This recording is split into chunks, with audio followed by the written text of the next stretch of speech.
Everyone, it's nice to be back. And Secretary McMahon, thank you for getting us off to a good start here in the next work period.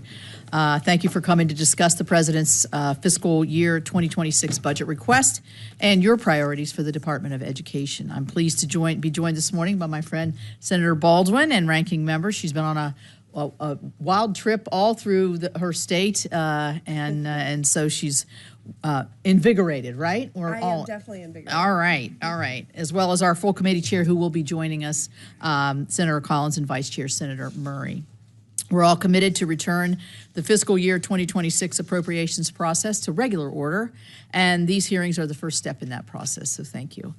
All Americans should have the opportunity to receive a high-quality education from preschool through post-secondary education. I know that education is a key to success and vital part of maintaining our strong communities across the nation. I've seen it certainly firsthand in my home state of West Virginia, where I actually began my professional career as a college counselor and advisor working closely with many first-generation college students. Through this role, I was able to personally see how education provides students with life-changing opportunities. Secretary McMahon, you have taken charge of the Department of Education at a critical time for our nation's students. According to the latest National Assessment of Educational Progress scores, students have still not recovered from pandemic-related school closures. National scores on math and reading are worse than pre-pandemic levels in all tested grades, and in reading, students' scores continue to decline.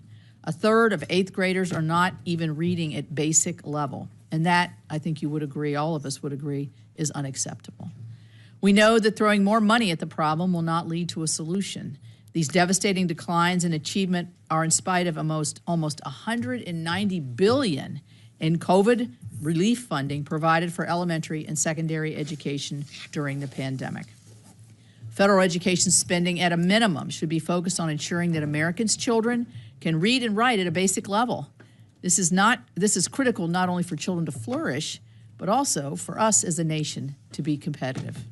That is why I strongly believe that federal education spending should support states and policies that afford kids the greatest opportunity to learn and achieve academically. Education decisions should be made by those closest to our students, those who know what they need to succeed. That is local schools, local teachers, local school boards, and most importantly, local parents who are right there with their students. Formula grant programs like Title I, IDEA, and career and technical education provide the crucial flexibility that states and local communities need to best meet the needs of all students. And I look forward to continuing to support these key programs in fiscal year 2026. Madam Secretary, I'm pleased that your budget proposes to increase another important program, the charter school program. While West Virginia is fairly new to offering charter school education, we are already seeing promising results in expanded opportunities for our public school students. For example, the Wynn Academy in Bridge Valley Community and Technical College is an early college charter high school designed to provide a free, accelerated, dynamic degree program for juniors and seniors in the Kanawha Valley. The school was started to help local hospitals address the severe shortage in nursing, and has been so successful that it has already been expanded to include an advanced manufacturing track in partnership with Toyota. Students are enrolled in the college and graduate from high school ready to start their careers in high-need, well-paying jobs. The school is meeting the intent of other charter schools, using the flexibility they are granted to offer innovative learning opportunities to benefit students. With the additional funding for charter schools proposed in your budgets, I know that many more students across the country would benefit from opportunities like the West Virginia Wynn Academy. Secretary McMahon, this is a pivotal time for our nation's student loan borrowers. Borrowers have been forced to navigate an exceptionally confusing 4 years full of bad advice and unfair promises of illegal loan forgiveness from the prior administration. And as a result, 1 in 4 student loan borrowers is either in default or on a late stage of delinquency on their loans as of the beginning of May. And only 38% of borrowers are actually in repayment and current on their student loans. After years of confusion, the department must work to restore trust with borrowers by providing clear and consistent information about repayment. Student loan borrowers deserve that clarity in order to fulfill their obligations to repay their loans. I'm grateful that under your leadership, the department has begun the difficult task of getting borrowers back on the path to repayment, and I look forward to your continued progress. Secretary McMahon, the fiscal year 2026 appropriations process will be challenging, but I look forward to working with you to responsibly allocate our limited taxpayers' resources to programs that help provide the best opportunity for high-quality education for all students. Thank you again for being here today, and I look forward to your testimony. Now I will turn to Senator Baldwin for her opening statement. Thank you. Good morning, and thank you, Chair Capito. And Secretary McMahon, thank you for being here today. We're here to talk about the President's fiscal year 2026 budget request for the Department of Education. And I look forward to working with Chair Capito and all the members of this committee on developing a fiscal year 2026 appropriations bill that funds the Department of Education. But before we can turn to the next fiscal year, 2026, the department is still refusing to tell Congress and the American public how it is spending billions of taxpayer dollars this fiscal year. The department was required to submit an operating plan last month detailing how it was spending fiscal year 2025 appropriated funding, and it included $13 billion in funding it characterized as unallocated. That's flatly unprecedented and unacceptable. This committee needs to know how you're planning to spend appropriated funding, and our constituents certainly deserve to know how their taxpayer dollars are being spent. State and school districts need to know how much federal funding they should expect to receive starting in less than 1 month. This administration obviously doesn't agree. Ironically, the budget request for next fiscal year includes more detail than the spend plan for this year. The lack of transparency combined with this budget request raises serious questions about what are you trying to hide and why. This all stems in part, Madam Secretary, because this administration seems focused above all else on dismantling the Department of Education to score political points, regardless of the impact on tens of millions of students, including some 800,000 public school students in the state of Wisconsin. Even issues I think we would agree are priorities, such as expanding career and technical education opportunities for students, will be undermined by this administration in the name of eliminating the department. I am very concerned by reports that you are trying to move career and technical education programs to the Department of Labor against mandates from Congress, and in a way that could harm students who participate in these vital programs. There's simply no reason to take this administration at its word when its actions tell a different story. It has shown time and again, the more forcefully it says one thing, the more it is doing the opposite. So, Madam Secretary, you claim the administration's goal of eliminating the department is about returning education to the states. At the same time, this administration is attempting to exert more control than ever over the decisions in our schools and campuses. This includes demanding that states certify that they are not implementing DEI, which the department purposefully left vague so it could cut off funding whenever it chooses. The department has reversed billions of approved spending extensions with the assertion that the department could pick and choose which congressionally authorized spending to approve or not. And it includes the unprecedented assault on some of our college campuses to exert control over their classrooms and their daily operations. You claim eliminating the department is not about cutting funding, but giving more flexibility to states and schools. But at the same time, you are proposing a budget that would cut $12 billion from funding that supports students and educators. This proposal would eliminate dedicated funding for evidence-based literacy instruction, support for homeless students, and rural schools.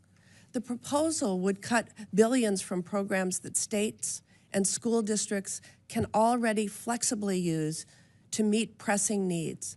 And in place of eliminating all these programs, the budget proposes a block grant a quarter of the size of the program that it replaces.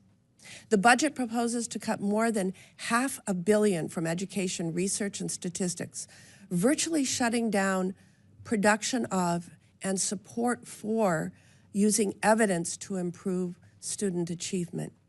You are proposing to eliminate programs that support non-traditional students in higher education, including TRIO, Gear Up, and See Campus.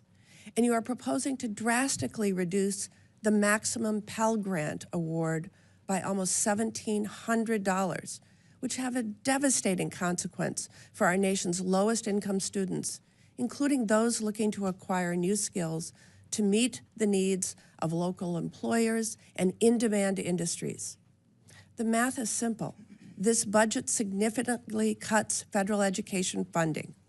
This issue isn't just what's being proposed in this budget request, but what the department is doing right now. Last month, the department decided to not continue $1 billion in multi-year grants that were improving access to mental health care in schools. This includes funding provided on a bipartisan basis in response to the Uvalde school shooting that took the lives of 19 students and 2 teachers while injuring 17 others. Madam Secretary, a recent survey revealed more than a third of Wisconsin's high school students reported feeling depressed, sad, or hopeless almost every day for 2 weeks or more in a row. We need to be providing more mental health support for our students, not less. The department claims that these grants were not in the federal government's interest. I repeat that. The department claims these grants were not in the federal government's interest, but refuses to provide specific reasons why they weren't continued. This funding isn't simply numbers on a spreadsheet or receipts for a website. This was more than 200 grants in nearly 40 states actively being used to increase the number of counselors and mental health professionals in schools. That's how this administration defines providing more flexibility to schools, by pulling the rug out from under them when they're trying to address the mental health needs of students. Finally, Madam Secretary, while this administration clearly wants to eliminate the Department of Education, Congress has not passed any law to do so. Quite the opposite, in fact. Just 2.5 months ago, Congress passed an appropriations bill that provided funding to the Department of Education to carry out specific education laws, all laws that passed Congress with overwhelming bipartisan support, and that direct the Secretary of Education to carry out specific activities to help ensure every student receives a high-quality education. I'm deeply concerned that you are planning to ignore this and will attempt to illegally impound funds and dismantle the Department of Education. It will ultimately be students who will pay the price. But if the executive branch is allowed to do that and ignore the laws we pass, I'm not sure what we're doing here. Fortunately, I still have faith in this committee to reject that approach and to carry out our constitutional duties. Most importantly, I know we can do better for our nation's students than what this administration is planning and what this budget proposes. And I look forward to working with my colleagues to do just that.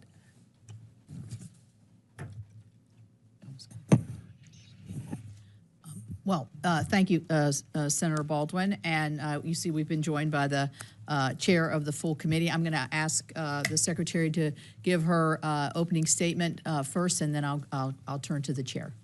Thank you. Welcome, Secretary. Thank you. Thank you very much, Chairman Capito, Ranking Member Baldwin, and distinguished members of the subcommittee. Thank you for having me today to represent the goal I share with my boss, President Trump, to responsibly eliminate the federal bureaucracy, cut waste, and give education back to states, parents, and educators. With your partnership, the fiscal 26 budget will take a significant step toward that goal. We seek to shrink federal bureaucracy, save taxpayer money, and empower states who best know their local needs to manage their education in this country. We have reviewed our programs and identified spending that does not fulfill the mandate of trust the American people have placed with President Trump. We have cut old contracts that waste enriching private parties at taxpayer expense, suspended grants for illegal DEI programs, and now are putting forward a responsible budget request that reduces department funding by more than 15%. At the same time, we're working to make American education great again. In our conversations with governors, teachers, and parents across the country, we hear calls for accountability and more local control. That's our goal, to give parents access to the quality education their kids deserve, to fix the broken higher education industry that has misled students into degrees that don't pay off, and to create safe learning environments. We're holding institutions to account when they facilitate discriminatory or hostile environments on campus. A level playing field with limitless opportunity, I think, is a vision that we all can share. Our budget reflects this vision. Its cuts reflect a bureaucracy that is getting out of the way, and its continuations and increases represent smart spending that will help improve student achievement and not serve bureaucratic interests. Our goal is clear: make education better, fairer, and more accountable by ending federal overreach and empowering families, schools, and states who best know the needs of their students. I'm eager to partner with you to make the vision of the future a reality and to ensure every child is part of it. Thank you, and I look forward to your questions. Thank you. And I'll turn to the chair of the full committee, Senator Collins from Maine. Thank you very much, Madam Chair. Madam Secretary, let me first welcome you to the committee. I know that you care deeply about our students. We may have different views on how to best achieve the goals that we share, but I do not question for a moment your deep commitment to education and our nation's students. I've been very concerned that we've seen a drop in performance by our students that occurred since the COVID unwise closures and prolonged closures of schools and continued in the Biden administration, and that's something that should concern us all. I'd like to turn to the TRIO programs. Like Upward Bound, that's an issue that you and I have discussed. From my experience in Maine, I have seen the lives of countless first-generation and low-income students, not only in Maine, but across the country, who often face barriers to accessing a college education changed by the TRIO program. I'm actually wearing my Maine TRIO pin today, just to emphasize my support for that program.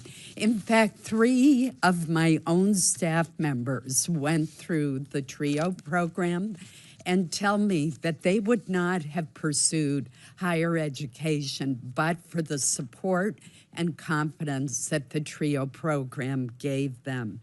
The president's budget, unfortunately, in my view, proposes to eliminate the TRIO programs. And as co-chair of the Congressional TRIO Caucus, I strongly disagree with the president's proposal. Could you explain why the administration has decided that TRIO programs are not worth the investment that they make in people's lives and the robust bipartisan support that they enjoy due to their success? Want me to answer now? Please. Thank you. Thank you very much. And I know that these programs are very near and dear to your heart. We have had at least 2 pretty lengthy conversations about them. And TRIO will be funded through the end of this year. So all those funds will go out. but it is not proposed to continue in the 2026 budget. What we found is the programs, while I absolutely agree that there is some effectiveness of the programs in many circumstances, these programs were negotiated at very tough terms, in that the Department of Education has no ability to go in and look at the accountability of TRIO programs. It specifically eliminates our ability to do that. And I just think that we aren't able to see the effectiveness across the board that we would normally look to see with our federal spending. So while there are, I think, many instances, and I believe also that Chairman Capito even worked in TRIO for a while in her earlier years, I do think there is effectiveness of many programs that I'm just not sure the total expenditure warrants. I do know, however, that Congress does control the purse strings, and I would sincerely hope that if you decide with appropriations to continue these programs, that we could work with you to renegotiate those terms that we feel kind of hamstrung the Department of Education and not being able to fully understand their accountability. That's a real drawback in these programs, and I think all of us would agree we want to make sure that anything that we are funding, we can attach accountabilities to it. Well, as with the Job Corps program in the Department of Labor, I think the answer is to reform and strengthen those programs, fix what's wrong, increase accountability, not abolish them. And I look forward to working with you in that regard. I want to move to another issue, and that is a bill that Senator Kaine and I've introduced called the Jobs Act. What it does is allow students to access federal Pell Grants to pay for shorter-term job training programs. A lot of times you can get a license in a trade to become an electrician or welder, for example, or a certified nursing assistant without going through a 2-year community college program. That may be the best option for some people. It isn't for others. Would you support the concept of allowing Pell Grants to be used for short-term training programs that result in a license or a certification for a job? Well, you're really speaking my language, Senator, and thank you very much for that. I wholeheartedly support these workforce Pell Grant options because I've seen in many instances, I mean, we have 8 million open jobs in our country. Our workforce is definitely not being fulfilled by, by the proper workers. So let's get these young people who don't need a 4-year college education into the workforce sooner. I'm in agreement that even when they're in high school, we should start these programs, in high school leading into apprenticeship programs. But the workforce Pell programs, the short term you're talking about, I also think they can be stacked in credentials so that you can really propel yourself into be a stronger economic contributor. So I'm all for those. Great. Thank you, Madam Chair. Senator Baldwin. Thank you, Madam Chair. Secretary McMahon, during your confirmation hearing, when asked about spending appropriated funding, you said, quote, if they have been appropriated by Congress, those funds should be disseminated, close quote. You also said that eliminating the department is not about cutting federal funding for schools. Now we have a budget request that significantly cuts funding for public schools, students, and educators. Now, a few days ago, the OMB director said that impoundment is still on the table, threatening to take funding away this year. And we have your spending plan for this year that still leaves more than $8 billion, in your own words, unallocated.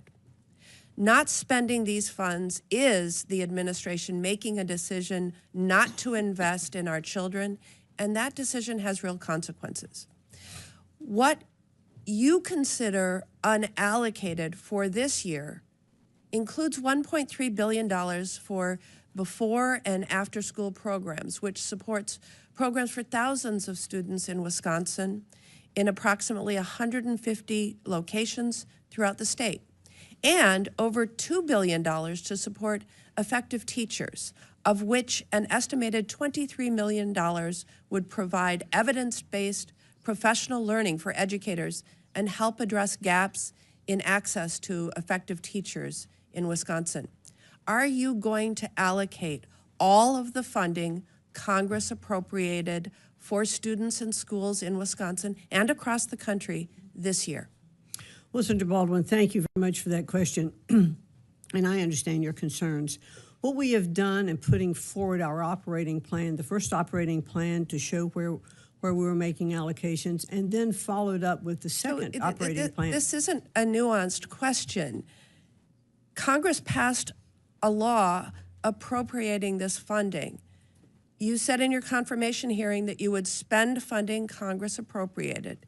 If the answer isn't simply yes, based on all of the evidence before us, that leads me to believe that you are planning to withhold funding and shortchange schools, students, and families across America. Well, we're going to continue to look at the allocations, and we'd like to work with you as we continue to evaluate those programs that are passed in this a continuing unallocated. resolution that appropriated funding, and you said earlier that you were going to spend it as appropriated as is signed into law. So I'm going to move on. Secretary McMahon, when we met before your confirmation hearing, you told me that our students' mental health was a priority for you. Yet you recently decided to discontinue mental health grants that Congress authorized and funded on a bipartisan basis because you determined, quote, they were not in the best interest of the federal government, close quote, which makes me wonder what changed since our conversation.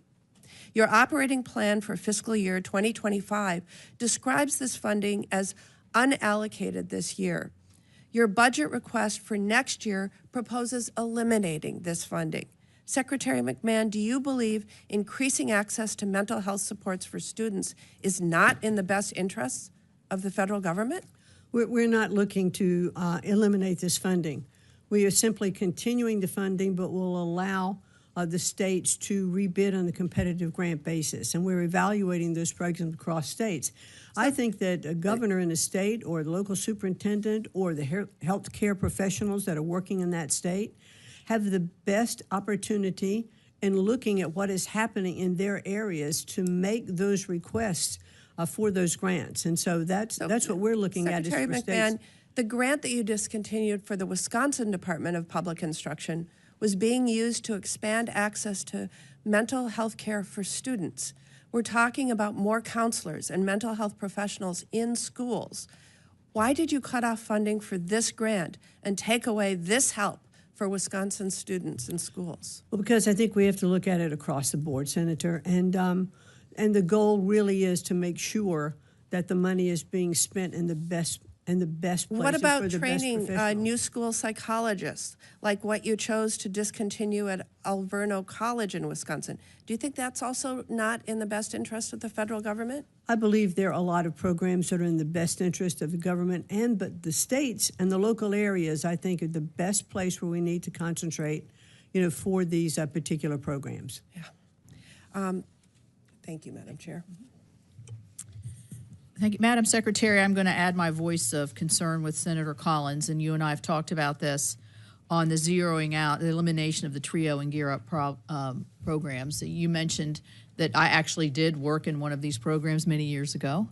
But my state and many of our states, but mine in particular, I think, has a lot of first-time college goers, a lot of students that don't have the aspirational goals either within their family, or they're not looking at how they can achieve education or a certificate or whatever, and that's where I think these programs have been particularly useful. So I would encourage that we look at this again, and we certainly will as a committee, because all of us have this issue within our states in terms of that first-time college goer or student that that really needs the extra push, the camaraderie, the community that a lot of these. I've gone to their graduations and been their speaker, and it's really quite delightful to see how far they've come in a short period of time. So I'm going to move on from that question.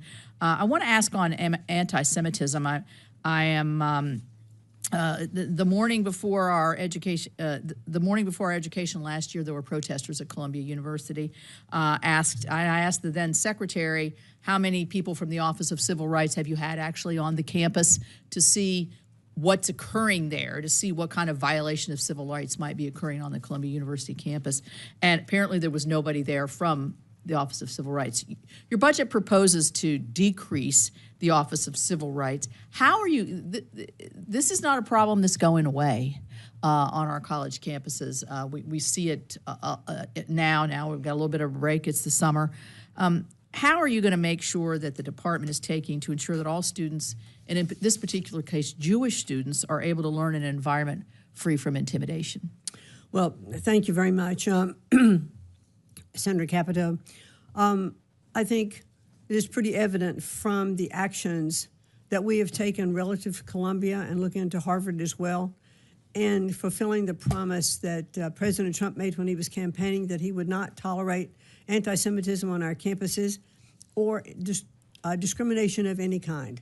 So I have personally met with first Katrina Armstrong, who's the president of Columbia when the first issue was addressed, and now with the second, Claire Shipman, who is there now. We've talked about the issues on Columbia's campuses, and we have worked with them, I believe, in how we can solve some of these issues. They have to set their policies and their priorities, and they have to enforce them. They can't allow encampments on campuses. They can't allow students to come on dressed with masks so that you can't identify these students. I think they have to also vet the students who are coming in better to see what kind of backgrounds that they have. Even professors who come on campuses, or are they teaching ideology or more in subjects? So I personally have done this in conversations with these presidents, with other presidents of universities, to understand what their policies are. Our Office of Civil Rights has opened many cases looking at anti-Semitism, and we are actively enforcing that, as well as we have defunded some of Columbia's programs, $400 million there, and about $2.2 billion with Harvard. We're saying we mean business. These programs and policies have to have teeth. They have to be enforced. No student should have to go on campus and be afraid to go to class. Right. Well, I agree with the substance of what you're saying. My concern is by cutting so much out of that particular, you're one person. You need the support and the backup of that office to be able to investigate these cases. So I'll leave it at that. Let's talk about literacy, because I mentioned it in my opening statement. These test scores are very troubling, I think, and you want to try to figure out how do we attribute to this. It's not like there's not great teachers everywhere all around this country trying to figure out how to get their students' achievement moving up in the right direction. I will say this: my state of West Virginia, the state legislature, in recognizing this, did allocate additional funds for reading teachers in the very early, grades 1 through 3, to try to move our scores up, because we have traditionally lower scores. We did actually that did make a difference. Having that extra teacher in the classroom where you can pull a child aside, give them that one-on-one attention, really does make a difference. How is the budget that you've put together, is the answer to push it down to the states so that they can make those differences with our literacy and our math scores that we're falling behind? I think it's a chief concern. Well, certainly, I think just what you were talking about, at your state level, you put an extra teacher in the classroom because you recognize the need there. I think that will make an incredible difference. There have been a lot of programs that have been tried to make sure that we could help students to read, and they've not worked. But what we are seeing in states that are doing programs now that are returning to the science of reading. We saw it in Louisiana in the PASNAPE scores. We have seen it in Mississippi. We've seen it in Iowa. The children that are learning to read and can read by the end of 3rd grade are those that have the greatest opportunity for success. Up until 3rd grade, We read to learn, and after that, we learn to read up through third grade, and then we read to learn after that. Right, thank you. Senator Durbin. Thanks, Madam Chair, and welcome, Madam Secretary. Since you're the Secretary of Education, I think it's maybe appropriate that we start questioning with a pop quiz. Are you ready? I never have liked pop quizzes. I never have either, but I'm going to give you the answers ahead of time. The answers are 8 and 30. 8 and 30. Remember those two numbers. What percentage of high school students in America attend for-profit colleges and universities? 8%. 8%, perfect. What percentage of student loan defaults in America come from students in for-profit colleges and universities? Must be 30. It is. Great, you just aced the test. But the problem is that the difficulty these students face becomes a lifetime problem. Imagine, if you will, first-generation college student trying to pick a place to go to school, inundated in high school with glossy brochures for for-profit colleges and universities which promise the sun, the moon, and the stars. The student goes and learns that there are Pell Grants available through for-profit colleges and universities. They hear the promises that if they just attend this school and graduate, there's going to be a good paying job at the end of the rainbow. And it turns out it's all phony. Over and over again, these students are being deluded and deceived. There's much more scam than there is scholarship. There's more hype than there is higher education. So most of them, or at least 30% of them, end up with loans they can't pay back. They never see that job that was promised to them. But they've got one last place to turn to try to get their lives back on track. I've met a lot of these students. Have you met any of them? I have. I have seen their stories and heard their stories from them, living in their parents' basement because of student loan debt and no college diploma, or a worthless one from some for-profit colleges and universities. You have a department within the Department of Education for borrower defense. Are you familiar with that? Yes, I am. Can you tell me what you understand the borrower defense law to promise? Well, first of all, I'd like to address how we started the conversation, not the percentages. But this is an issue, sir, that is, I think you well know, is not just relative to for-profit universities. We have many of our universities today that are promising degrees and jobs which are not being fulfilled, even those from very prestigious and elite universities. The cost of college today is so incredibly high that we have many students who are graduating thinking that they were going to have a job, that they'd be able to repay their loan. But the cost of those loans are so high that even if they get that job, it may not, over the course of their lifetime, would be able to repay that loan. So one of the things that we have proposed, and looking at our FAFSA application forms, is providing information even on FAFSA that would indicate to a student who is applying for a student loan, hey, take a look at this. This is the college you're going to. This is the job that you want, and this is about how much money this job can pay. And is this college the right place for you? Are these courses the right place for you to take? So let's give up front a little more information so that they actually have an understanding of what their opportunity in the marketplace can be. Thank you, Madam Secretary. I want to reclaim my time since it's very limited. The point that I'm making is there is one brand of college and university that is particularly egregious when it comes to deceiving these students. It's for-profit colleges and universities. 8% of high school grads, 30% of student loan defaults in that category alone. It stands out from all the rest. The point I'm getting to is you're hollowing out the borrower defense agency within your own department. This is supposed to be the rescue for these students to finally get back on track and maybe go to a good school one way or the other. Why would you hollow out the resources there and the people that are enforcing the borrower defense rule when we have these terrible numbers of exploitation of students? Well, and my point is that we shouldn't just focus on those schools. I do know that I totally agree with you. There are some scam universities out there. Well, why would you hollow out the people who are supposed to enforce it?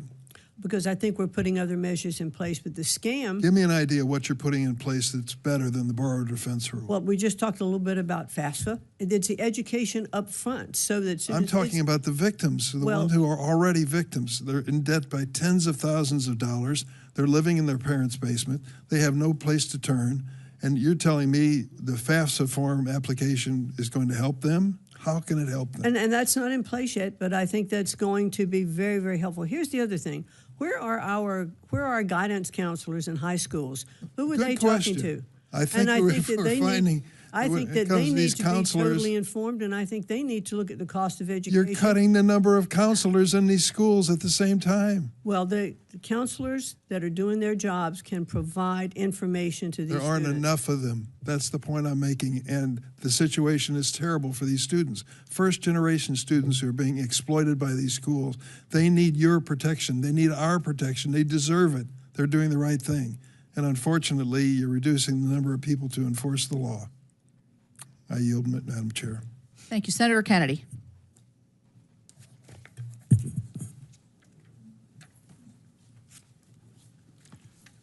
Madam Secretary, I want to welcome, by the way, I want to ask you about the TRIO program that has been mentioned, and its sister program, Gear Up. We spend $1.58 billion a year on TRIO. Yes. That's $1,580 million a year. Is my math right? I think that's right, sir. And how long have we been spending $1,580 million a year on this program? I'm not sure of the total length of time of the program. More than 10 years? Yes. So that's over $1 trillion we've spent on this program. And in this program, this $1 trillion we've spent, we give this money, as I appreciate it, to colleges and universities to encourage poor kids to go to college. Is that right? To provide some of those kids who have not yet been exposed to what it takes to get ready to go to college. Okay. To encourage poor kids to go to college, right? Yes. Okay. And given that we've spent $1 trillion, how many poor kids who otherwise wouldn't have gone to college have gone to college and graduated? A significant number, I would imagine. How many? I don't know exactly. Isn't that a question we should ask? I think so, and I'll be happy to get back to you with that answer. You know, the other thing about the... But wait, Madam Secretary, I'm not fussing at you.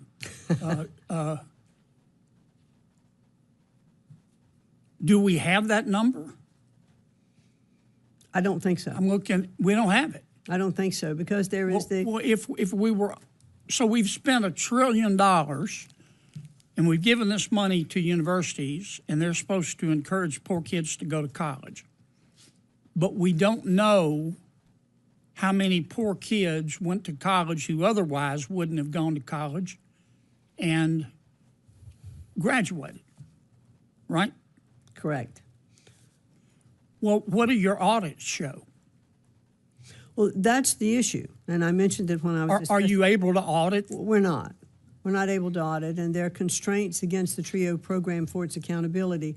The other issue with... Well, but I'm sorry to cut you off, but I don't have much time. So we spent $1 trillion.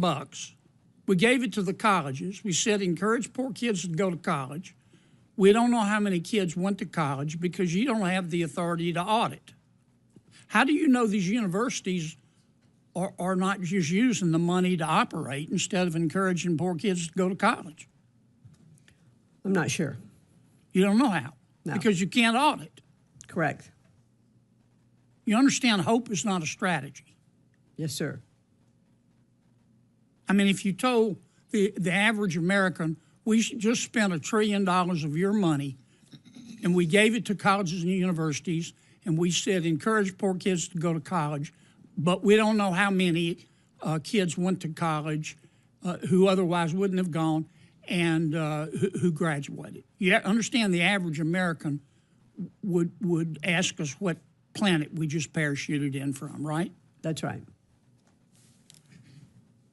You know, Senator, if I may, there's one other issue on the Sure. TRIO program. what we have I'm found gonna run is... out of time. Oh, You can make you're it not- fast.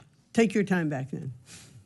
Let me ask you a question about our skirmish with Harvard. And I don't want to get into the merits. President Trump has said that Harvard is violating federal law and he's withholding their money. Is that right? Yes, sir. And Harvard has responded, we've never violated federal law, but if we did, we give you a pinky promise that we won't do it again. Is that right? Yes. And then President Trump said, okay, no offense, but, you know, I just want to be sure. So why doesn't Harvard, I will give Harvard the authority to appoint a monitor, pick whomever they want. The federal government has the right to veto the pick. So if they pick their brother-in-law, that wouldn't be fair. And Harvard said, no, you just have to trust us. You have to accept our pinky promise. Is that basically what's going on? Well, and not only that, but Harvard did respond to our request for negotiations with a lawsuit. Well, but we're in the throes if of litigation. If Harvard would just agree to a monitor, that would solve the problem, wouldn't it? Might serve part of it. The provost is what vice provost that we've asked that would come on to be one of the monitors on that situation. I'm way over. I'm sorry, Madam Chair. Senator Reed. Well, thanks very much. Welcome, Madam Secretary. And I'm not a great mathematician, but I think you were talking about $1 trillion. I believe 1.5 billion times 10 is $15 billion. That's a little bit off from $1 trillion. But I think the budget cuts $1.2 billion for TRIO. well, 1.2, that would be $12 billion, not $1 trillion. Okay. Fine. Why aren't you recommending an audit for the TRIO program if that's what the problem is? Not allowed to audit it. Oh, legislatively, you could propose that. We could propose it, which is what I had said at the very beginning. I would look forward. You're not I would look proposing forward. it. You're not proposing the audit. You're proposing to essentially constrain the program, put it into a block grant, and without any request for audit language, which would come from the United States Senate. Well, that's exactly what I would request. Well, why don't If you the request president it, goes Madam first. Secretary? Yes, I would like to do that. If Congress is going to appropriate, again, money for the TRIO programs, then I would like to work with Congress, and part of that would be auditing. Well- We've found that about 92% of the TRIO funds go to the same people all of the time, the same institutions. That could indeed imply an audit necessary, but it doesn't validate the budgetary approach you're taking. You're taking basically many programs, combining them into from $8 billion total to $2 billion to a block grant. Now, in Washington, the block grant is the slow path to extinction because next year the request will be for probably $8 billion. And 4 or 5 years from now, when the request is still $8 billion, the cost will far exceed that. That's sort of budgeting 101. So you're really out to eliminate these programs, I think, not to make them more efficient.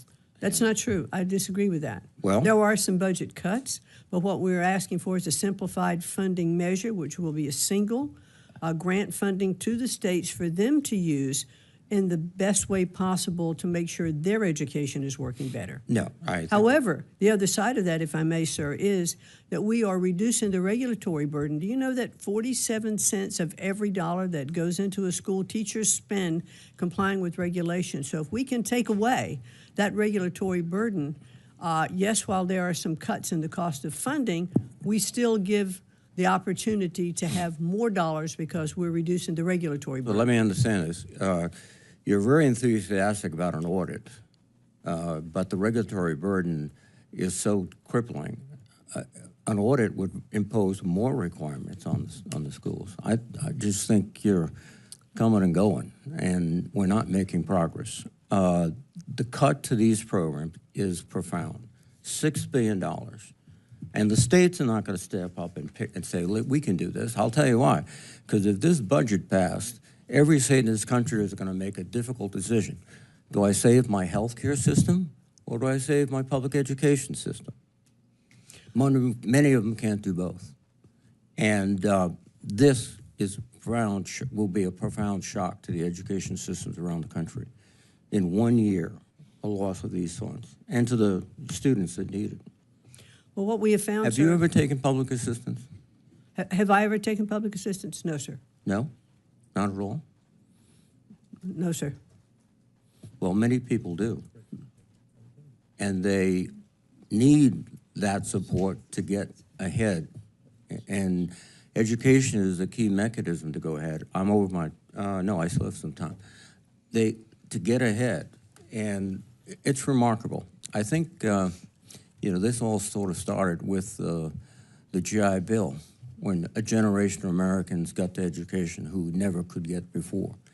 And then Senator Pell, my colleague, sort of saw that model and increased it. By the way, you're also decreasing the Pell Grants. You're shrinking educational opportunity in the United States for a whole generation and more, and also shrinking our ability to compete internationally and globally, because I don't think the Chinese will slack off in their investments in education. Senator, I appreciate your comments. However, we have spent $3 trillion since 1980 on education in our country when this department was set up, and our scores have continued to go down. We are not doing something right. And your numbers are a little bit off on a number. We're going to have it's still a cut, but it's about a $4.5 billion cut, not $8 billion cut. Well, it's a significant cut. And to be more responsible. To be more responsible, your responsibility amounts to just surrendering.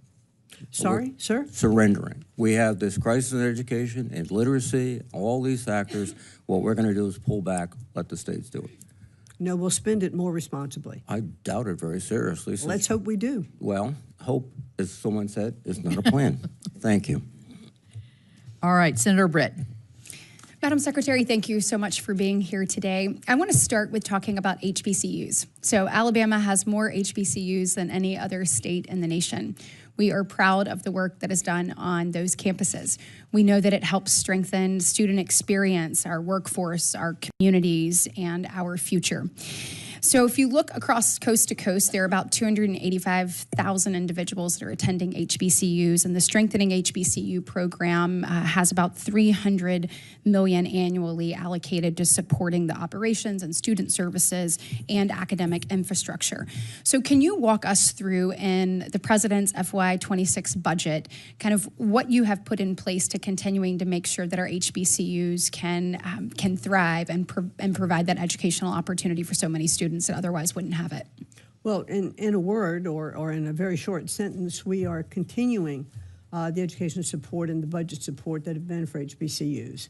It's one of the promises that the President made, and that's exactly what we're going to continue to do. Good. And will you make sure that there are guardrails put up to whether it's, assistance for grant administration or technical assistance, that those remain in place? Yes. Excellent. It's very Thank important. you. So you just mentioned that when this department was founded, you said since 1980, we've spent about $3 trillion, but yet student scores have not improved.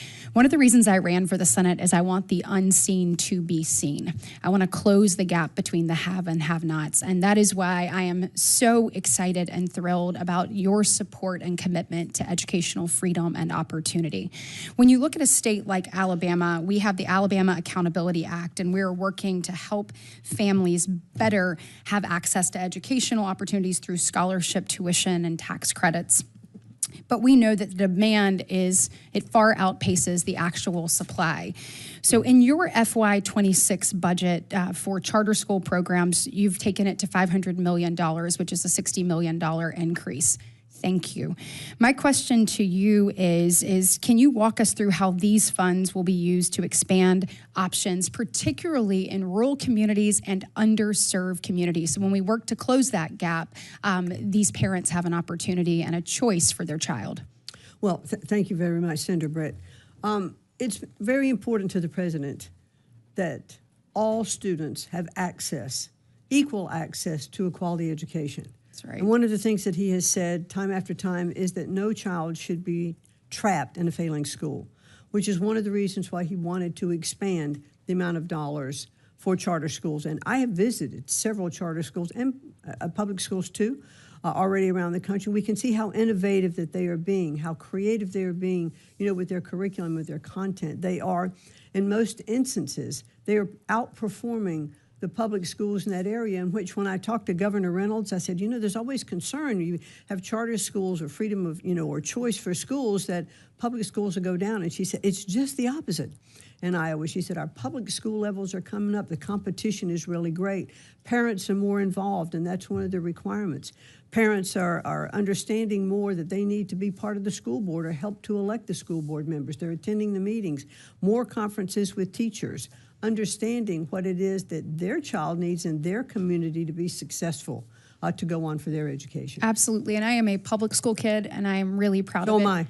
And I want to make sure that where we have children who are trapped in a failing school, that they have an option and an opportunity and a pathway forward, because education is the great equalizer. As our colleague Tim Scott always says, it is the closest thing to magic that we have in America.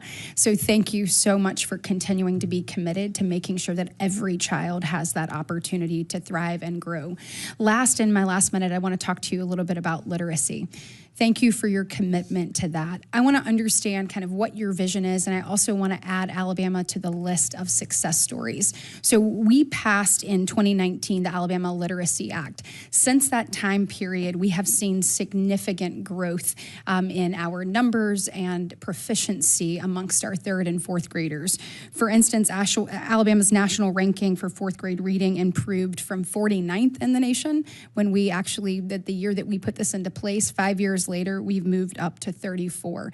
We believe with intentionality and evidence-based reading instruction and early intervention, you can make a difference that changes a child's pathway forward and opportunity that will be in front of them.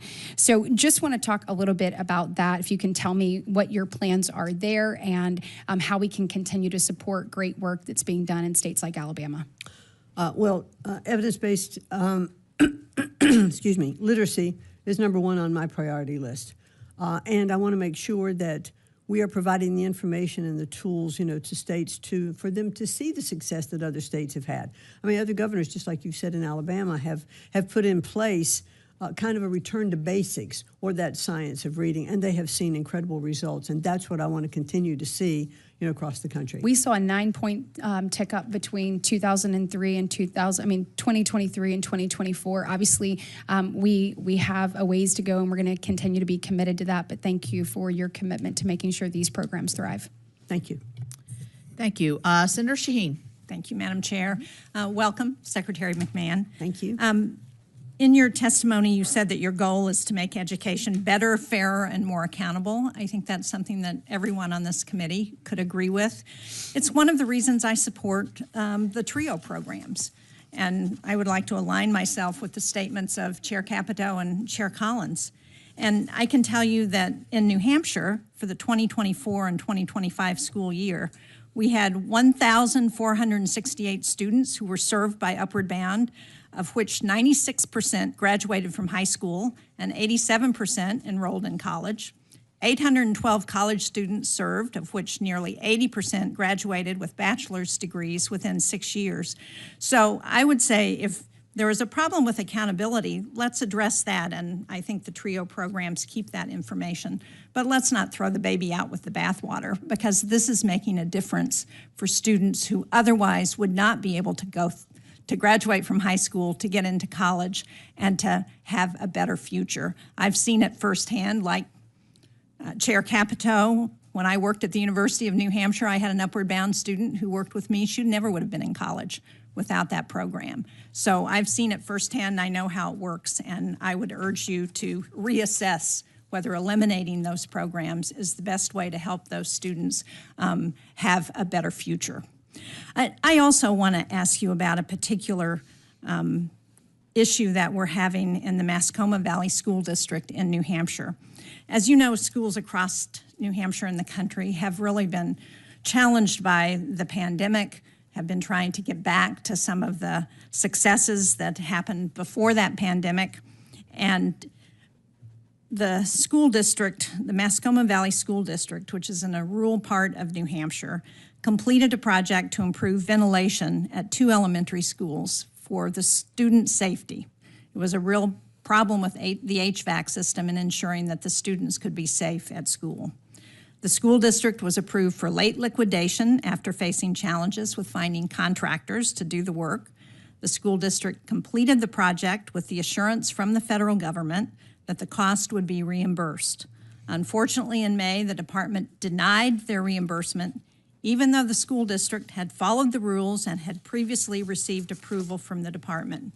Secretary McMahon, will you work with me to ensure that rural schools, including the Mascoma Valley School District, which undertook these projects to protect their students, will receive the funding that they were promised by the department?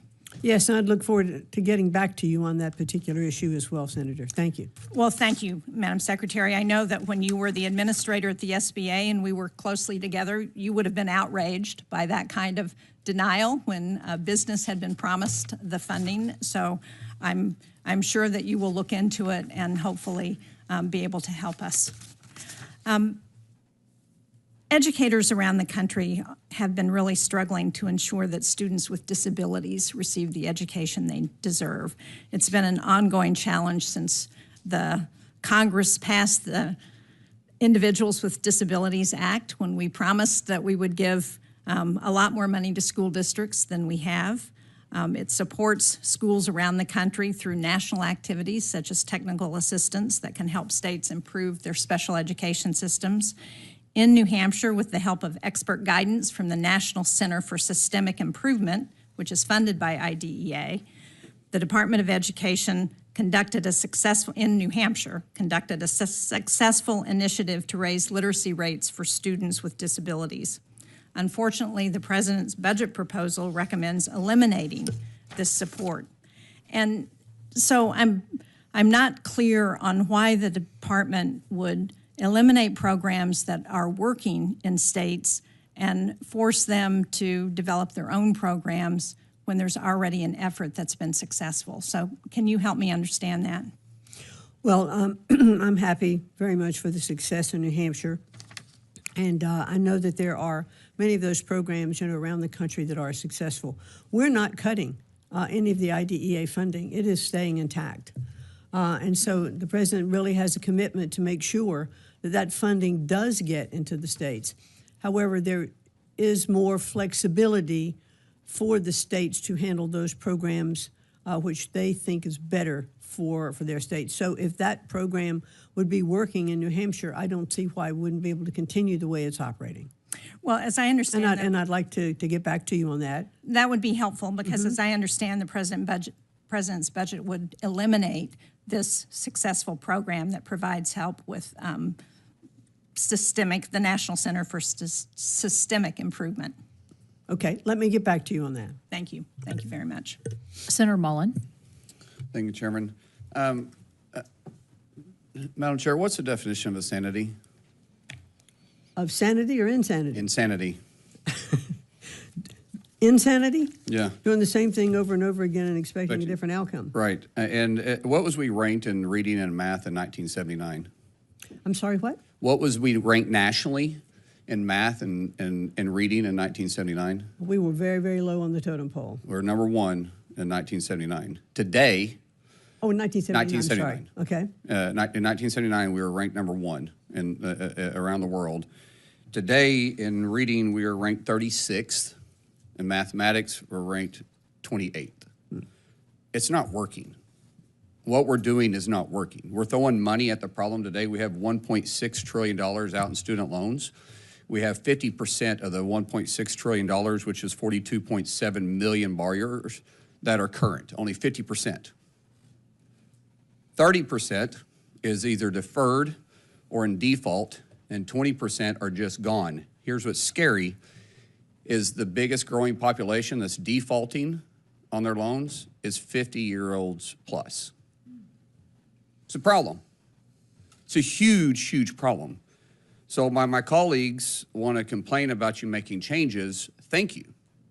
Because we're wasting taxpayer dollars and it's not paying a dividend back. which is the definition of insanity, doing the same thing, expecting different results. We deserve better. Our kids deserve better. Our taxpayers deserve better. And we have to make changes. So thank you to yourself and to President Trump, who's got the backbone to say, hey, let's make some changes. Can you explain how the budget reduces wasteful spending and ensures taxpayer dollars are used efficiently? Well, I do believe that as we have combined a lot of our competitive grant programs to a simplified funding measure. So we have cut the total amount. However, as I was mentioning earlier, the amount that is going into the states will be in some states call it a block grant or a single allocation to that state, and it'll be controlled by those closest to the child. It'll be the governor, or it'll be the state superintendent, or it'll be parents and teachers making sure those dollars are maximized within the state. There are a lot of programs, some successful, but not all of them, that have been just awarded. It's a little bit like mission creep. You start a department, you start programs, and suddenly we have 264 different programs in the Department of Education that we're trying to fund and get to these states with not fully having an overall understanding of how well they are doing.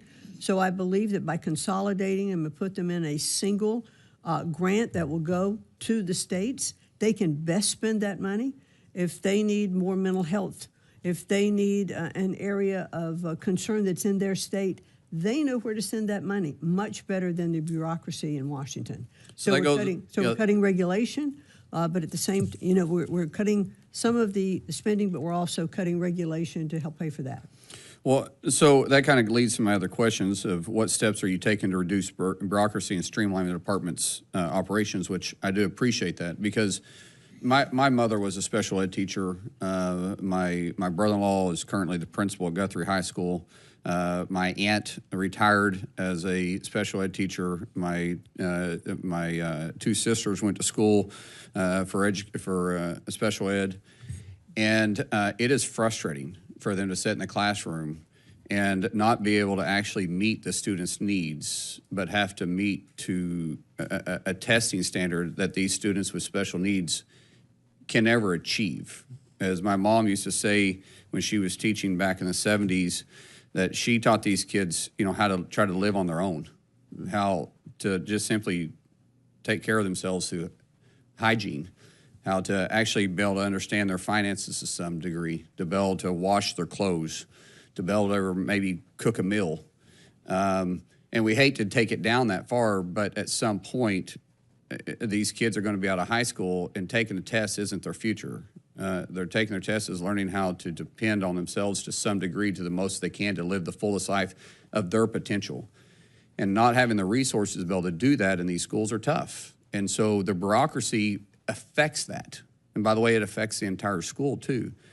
And so by cutting that red tape, you're helping the teachers, and the teachers are the one that's desperately crying out for help. They went to school to be educators. Let them teach, because they can do a phenomenal job. They have a heart to do something that I don't. I tell people all the time, I don't have the patience to be a teacher. But those that do, I want to give them all the help they can without having to worry about the red tape and the bureaucracy along the way. So I appreciate you pushing this from Washington, D.C., and letting the classroom make this decision for themselves. Thank you. Thank you. We've been joined by the Vice Chair, so I'll call on Vice Chair Murray for her questions. Thank you very much, Chair Capito. Good morning, Secretary McMahon. President Trump has made clear that he wants to abolish the very department that you lead, and we know here that you cannot eliminate the Department of Education without an act of Congress. But I'm afraid that that has not stopped you from preventing the department from actually doing its job.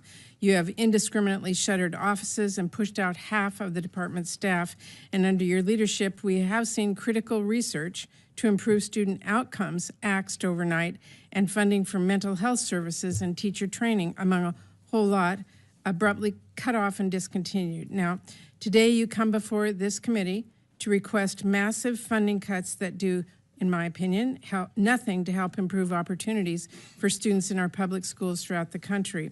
You are proposing to slash Pell Grants and much more.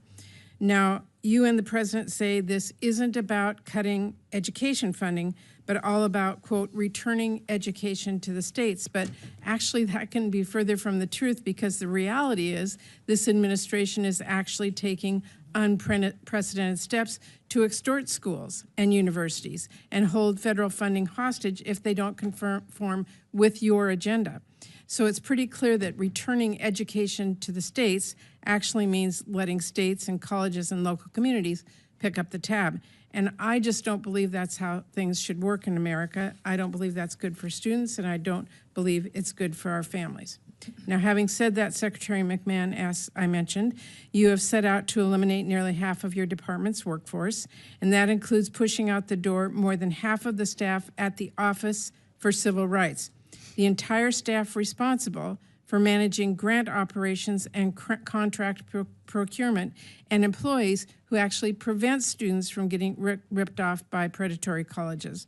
The department cannot do its basic job to execute the law, given how many staff have been pushed out, and it is our students and our teachers who will suffer the consequences. So I want to know from you, before you cut that much staff, did you conduct any analysis to assess whether or not it would degrade support and services for students in our schools, or how the department would still be able to execute the law after losing so many employees?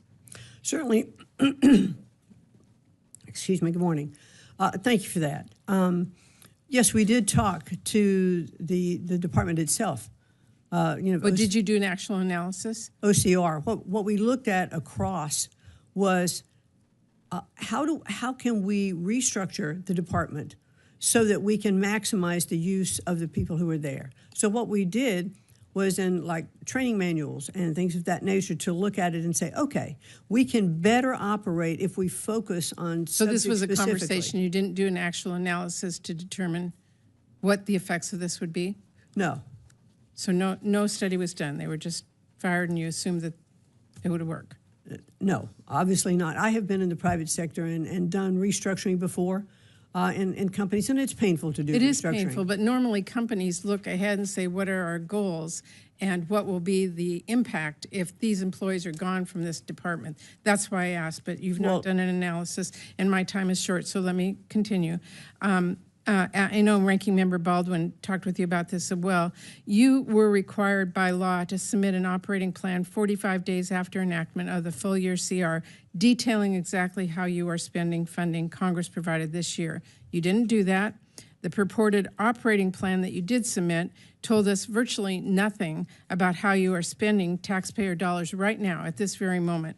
And that really raises concerns about when and actually if you're going to get funding that Congress did provide for FY25 out the door. For example, your FY26 budget request zeroes out dedicated funding for literacy education programs, and your operating plan for this year describes this funding as unallocated. So will you allocate the $220 million for literacy programs that Congress appropriated for FY25? Well, Senator, as I mentioned earlier, we are looking at the unallocated dollars now to determine which of those programs we can best spend those dollars on. And I'll be happy to get back to you. And we want to work with Congress on those unallocated dollars to see where they could be spent the best.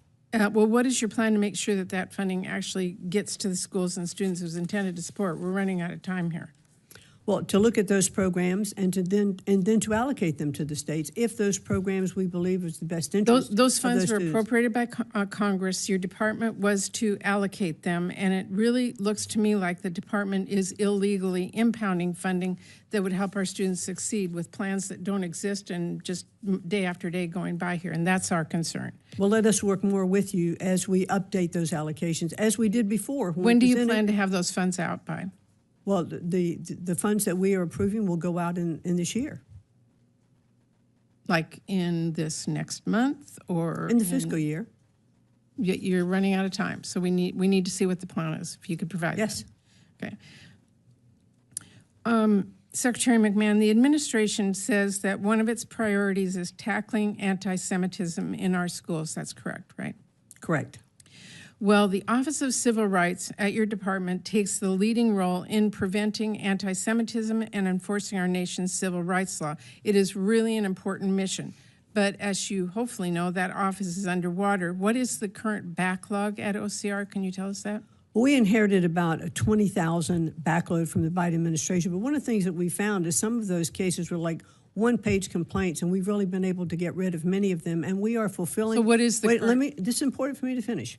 We absolutely are fulfilling all of our statutory requirements, have not failed to do any of those, and not only are we reducing the backload, but we are keeping up with what's coming in now with a reduced staff. I appreciate because we're doing it I know. efficiently. If you don't have the staff, you can't do them. So No, that's, excuse me. If you have an efficient staff that has changed programs and you are addressing all of the issues, then you are being successful. So I'm answering your question by completely answering it. Madam Secretary, my question is, what is the current backlog? Current backlog is probably about, let's see, I'm looking at my numbers now, about 2,500 cases. 2,500. And how many are you processing per month? Do you have any sense? No, well, we're catching up with the backlog and keeping current on the ones that are coming in. But you don't know how many you're processing every month. You can't tell us, so we can get an I can idea. get back to you with that. Would with you? an exact number? Sure. If you could commit to giving us quarterly reports so we know whether OCR is simply dismissing these cases or doing its job. If you could give us a quarterly. I'd be happy to do that. I can assure you it's doing its job. Thank you very much. Thank you, Madam Chair. Senator Hyde-Smith. Thank you, Madam Chairman, and thank you, Madam Secretary, for being here. And I applaud you for your courage to make changes and the efficiency that is so needed that you're addressing that. You know, we've talked a lot about Pell Grants for short-term courses, and I got here in 2018. We were talking about it then. We continue to talk about it today. Can you just kind of expand a timeline of what you're looking at for allowing the Pell Grants or getting us to the position that Pell Grants can cover short-term courses? Well, we'd like to do that, right away. And I think as we're looking, in the new budget, we'd like to see those short-term Pell Grants be part of that budget. Because I do think that is one of the best ways that we can get students into the economy and working right away. We had a little brief conversation about that before you joined, and it's one of the things that I've talked about for a long time, since back 2009 and 10, when I actually ran for the Senate in Connecticut. I was talking about those same things, that we needed a skilled workforce in our country because we are not fulfilling those needs and those requirements. And short-term Pell Grants will actually get people into the marketplace quicker. They're cheaper. They can be, we're hoping they could be 6 to 8 weeks. It's not the full term of a community college. And we can get them earning a living. So you're hopeful within the next 1 to 2 years? Oh. Do you think that's a practical time frame? I would hope it would be before that. Great. That's what I'm hoping for as well. And hoping, working with Congress to make sure that that happens. Yeah. And we've always talked about administration's wish for workforce-aligned apprenticeship-focused learning as well. And that is just so aligned with career and technical education training. That's so important in my state, and I know many states.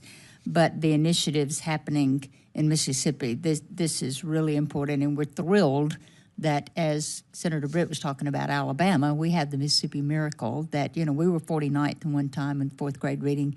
We're in the top 20 now. So it just shows that if you're intentional about something, you can accomplish it. And you did it at the state level without the interference of the federal government. We did it at the state level because we were intentional about doing it.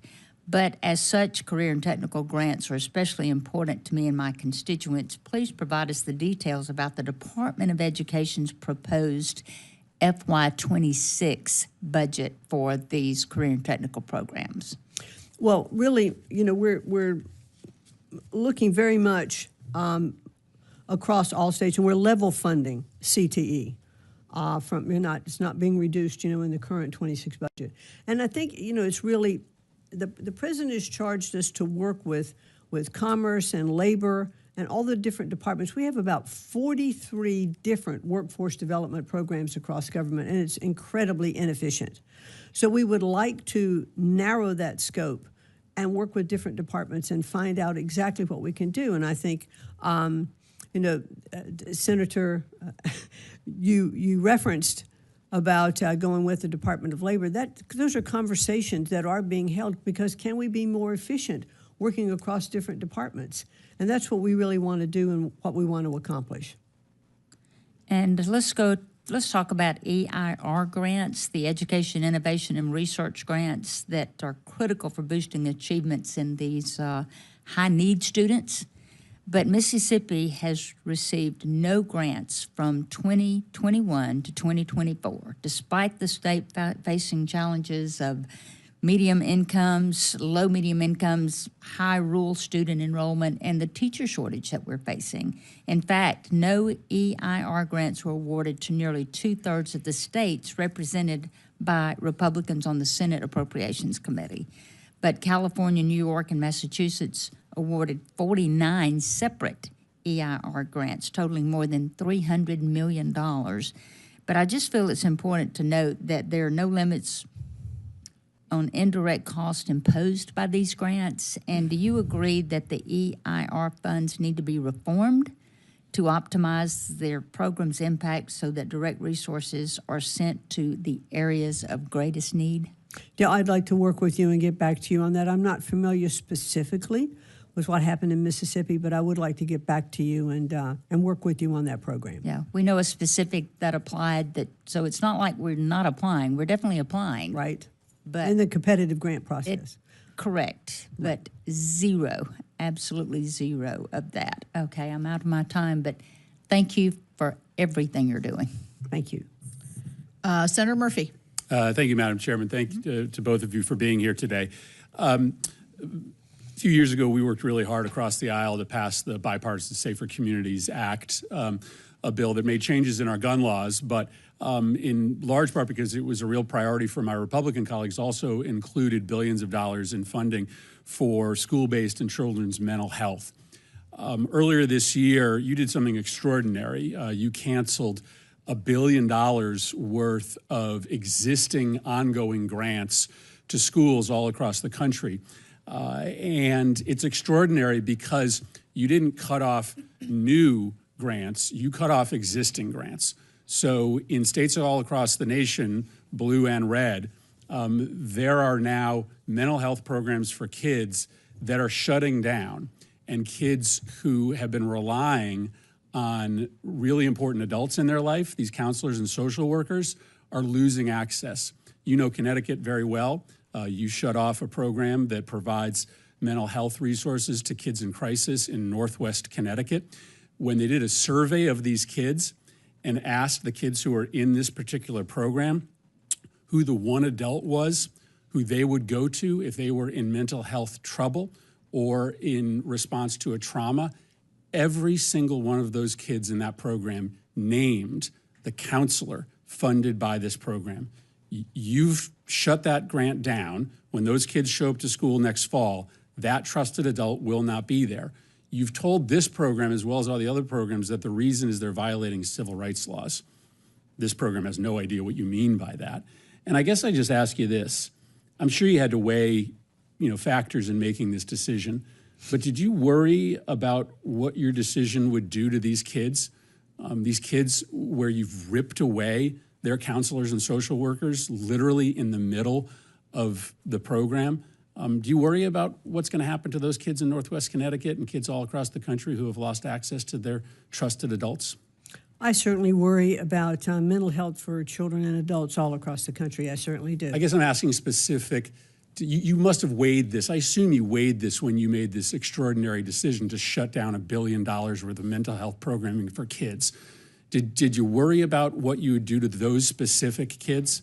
Well, what we have to do, I think, and that's what our simplified funding program is going to do, is to put programs into a single grant that's going to the states to be determined how that money can be best used. But how did you weigh the impact? I'm asking about this specific decision. How did you weigh the impact that, again, these kids in Northwest Connecticut, they literally say, this adult is the most important adult in my life. And you made a decision to shut down that program. And this can be replicated all over the country. how did you weigh the impact on those kids? It's a really cruel thing to do to those kids. So did you think about the impact on those kids? Well, I certainly can't evaluate every particular program in every school district across the state. There are some areas that need mental health more than there are others.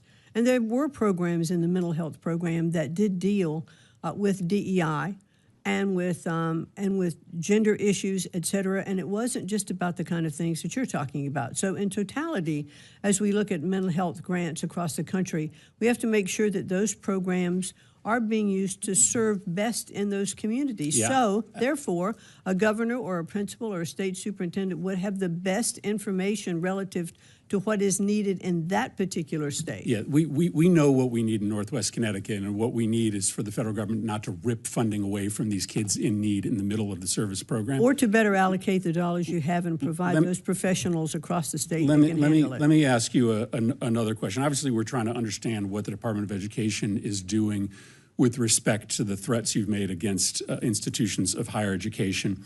In the letter that you sent to Harvard demanding that they make certain changes, you told them that they had to end all of their diversity programs, but that they had to institute viewpoint diversity. That doesn't seem to make sense. How do you tell them to end all their diversity programs? And we assume that this is a mandate that you will make of other schools as well.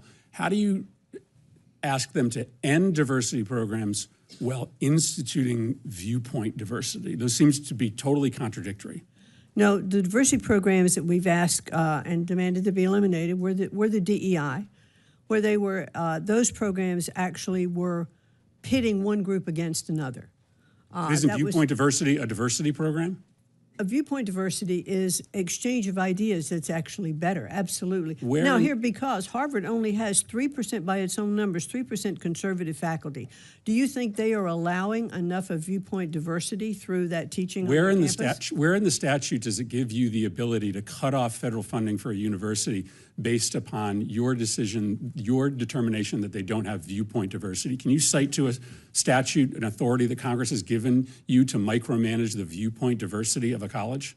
Well, certainly now let's back up. Well, no. I think that's really important. I'm going to answer your question. Can you cite a statute? Because you can't cut off funding for universities unless you have a statutory authorization to do so. So what statute gives you the right to tell any university that they have to have a certain mixture of viewpoints? So here's what happened with Harvard. No, it's a pretty simple. I don't mean to provide being hostile. Well, I have to give you some. I think you have to cite the statute. The statute's Title VI. These were civil rights violations. That is why we filed a case and defunded or stopped the funding for a while for Harvard, as well as we did Columbia.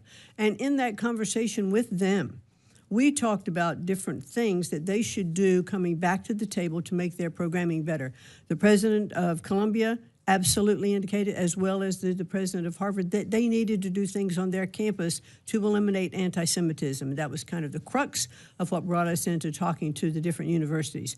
And then we sat down with them to say, okay, these are other issues that you need to address on your campus because you do receive federal funding. Under federal funding, if you are breaking the law, which they did under Title VI. I don't understand any conception of civil rights law to give you the authorization to micromanage viewpoint diversity on campus. That's not authorized under the civil rights title provided to you by the United States Congress. Thank you very much. Senator Merkley. Thank you very much. Greetings. Glad to have you before the committee. I wanted to turn to TRIO. I wanted to echo Senator Collins' support, but I know you wanted accountability, and you think it would be a good idea to have each grantee have to have benchmarks that they're seeking to address? I think that we do need to have better accountability with TRIO, but one of the things that I said limited time, but benchmarks up front would be useful to have these programs meet? Yes, maybe have them do an annual report on meeting those benchmarks? Accountabilities, yes, because we don't now have the ability to track that. So actually, those benchmarks are set now, and each grantee has to do an annual report. Have you read those annual reports? I've not read them all, no. Okay, But I because do, I also know wanted that to- they're not following all Well, those different laws. so- And I've also said that if Congress... Madam, just let me finish if I can. And that is that you said there was no accountability. I just pointed out that two of the things you'd like to see, which are benchmarks and annual performance reports, are already done. In addition, the Pell Institute published a recent summary of 4 of the studies the Department of Education did on 4 of these 8 TRIO programs. Have you looked at those reports? Because they did a thorough evaluation of these programs. I have not personally, no. Well, that bothers me for you to come before us today and say there needs to be accountability, and yet there is accountability, and it just seems like a cover story for saying we don't want to help blue-collar kids make it into college. And I must tell you, most of my colleagues here, they're not blue-collar kids. I am. I know how hard it was to make that leap into college. I know the difficulty of the culture when you grow up in high school and you never talk to anybody about going to college, and you don't understand what that's all about in that world. And these TRIO programs have resulted in 6 million students graduating through those programs. And you want accountability? Well, what did those studies say that have been done by the Department of Education? They said upward bound students twice as likely to earn a bachelor's degree. Talent search students 33% more likely to enroll in college. Veterans upward bound, 42% more likely. I'm going to go on to my next question, but let me just say, your argument that there's no studies, no accountability, is just actually wrong. And the fact that you're coming here not even having looked at your own department studies of these programs in order to be informed about them is profoundly troubling. Let me turn to the cost of higher education. This is also very important to a blue-collar kid. Folks in my community today, because I still live in a blue-collar community, they say, we're not sure our kids should go to college because they'll end up with a millstone of mountain of debt and maybe no job.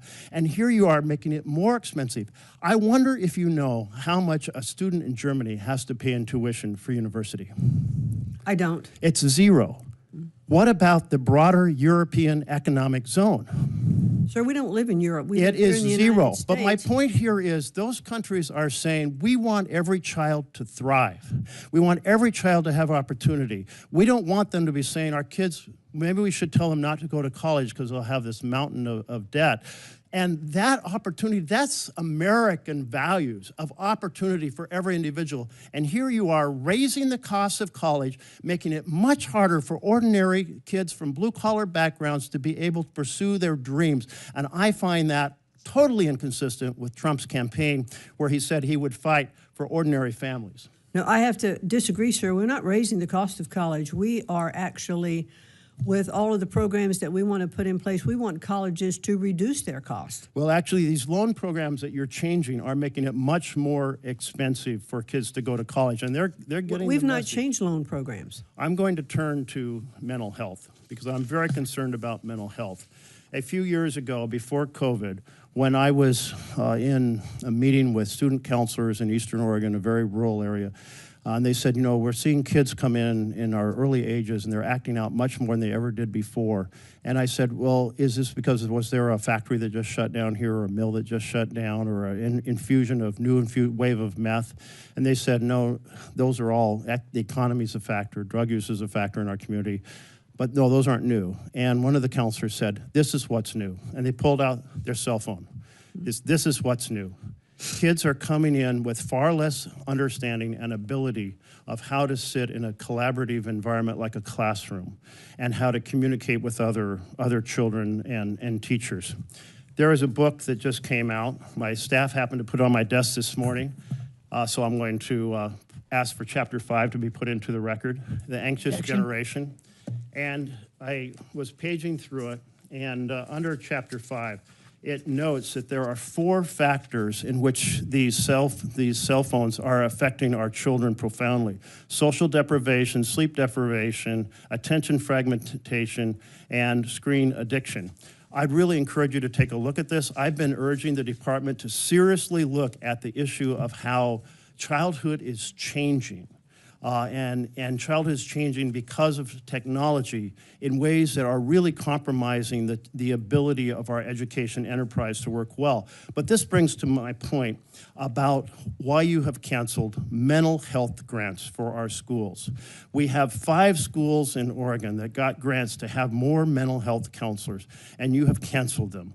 Why have you canceled mental health grants in the middle of a enormously challenging time for our students? We've not canceled mental health grants. We've said we're not continuing them after this year because we're going to allow those programs to be rebid and to take a different look at them, but they have not been canceled. And I couldn't agree with you more about cell phones. There's governors of several states who have said bell to bell, there are not going to be cell phones in the classroom, and they are seeing upticks in their literacy and also in the social interaction. So therefore, states have the abilities at very different levels to go ahead and make decisions and to put their policies in place that can be effective.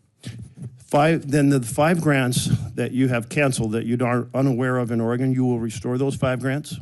We've not canceled, we're not continuing those grants. So if you discover that you have actually canceled grants that were already awarded, you will undo those cancellations? I would like to get back to you on that. I do not believe we've canceled any grants. We're not continuing, but we will rebid them. Well, you'll rebid them, meaning you're canceling them, but you'll rebid them. We are not continuing them. We haven't canceled them. Okay, well, They are continuing. Well, I've got 5 schools that have received letters from you or your department saying their grants, their mental health grants have been canceled. They worked very hard to apply for those Canceled grants. or not continued. That they've been canceled, the grants that they have received for their programs. And I will look into that and get back to you. Obviously, when you get a grant, it's for work you're doing from here forward. So if not continuing means as of today we're not funding it, then you canceled the grant. No, you can rebid the grant, you can recompete the grant, and you can have different Is that what you're doing? aspects of it. You said the grants you got, we're ending them and we're taking them back, but we're going to I said we recompete them? are not continuing them after this year. We will have a rebidding process to relook at those grants. Well, I to do it strongly responsibly. encourage you to understand how the changes you're making are hurting ordinary kids across this country who may have aspirations, and those aspirations may not all require going to college, but many of those aspirations can be well served by higher education, and you shouldn't be putting obstacles in their path. Thank you. Senator Merkley, if you look, what we're doing has not worked. All right. So we're continuing to throw money at things that are not being successful. So we are trying to look appropriately at all of our grants and how the Department of Education is operating. Madam Chair, I'll just say those programs have been successful. If you'd taken the very effort to read the evaluations of the TRIO programs, you wouldn't be here making that argument today. All right, let's wrap up Senator Merkley's questioning. And I will say this in terms of wrapping up. There have been several questions about these particular grants so the follow-up will be great with individual senators. I know you'll do it because you do it with me, and so I appreciate your we'll do it right hands-on away. approach. Hands-on Thank you. approach. All right, this will end our hearing today. I'd like to thank my fellow committee members for their thoughtful conversation, and particular thanks to you, Secretary McMahon. For any senator who wishes to ask additional questions, questions for the record will be open until June the 10th. The hearing record will remain open until then for members who wish to submit additional materials for the record. This subcommittee stands in recess, and thank you. Thank you very much.